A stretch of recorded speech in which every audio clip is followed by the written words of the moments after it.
Good evening नमस्कार मु संजय स्वागत करुच्ची आपन को न्यूज़ मीडिया ग्रुप रे एवं आपन देखुछन आजतक डेली न्यूज़.in आसतु जानिबा आज मुख्य खबर विषय रे।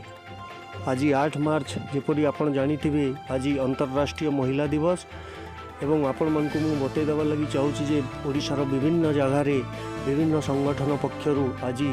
अंतर्जातिक महिला दिवस पालन होई जाईछि। आसतु जानिबा खबर विस्तृत रूप रे। प्रत्येक वर्ष परी ए वर्ष भी माँ दुर्गति नासिनी चैरिटेबल ट्रस्ट झारसुगुड़ा शाखा एवं संबलपुर शाखा मिलित भावे आंतर्जातिक महिला दिवस पालन करिसेंती। एतिरे मुख्य अतिथि भाव में माँ दुर्गति नासिनी चैरिटेबल ट्रस्ट कर्मकर्ता जो अजित रथ दादा अच्छी आम झारसुगुड़ा टीपी प्रतिनिधि से मुख्य अतिथि भावे जोगदे महिला माननकु तांकर किपरि न्याय पाई लड़े से कही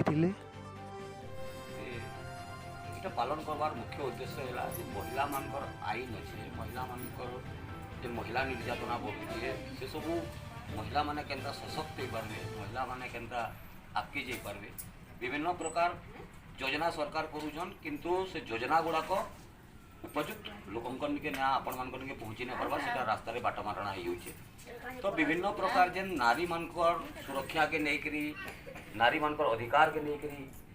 जेन सरकार नीति नियम गुड़ाक प्रणयन करुछन से आपण मैंने भी से जानी नहीं पार्बार जद्वारा कि से दलाल मैंने लगिक फायदा उठे दूचे।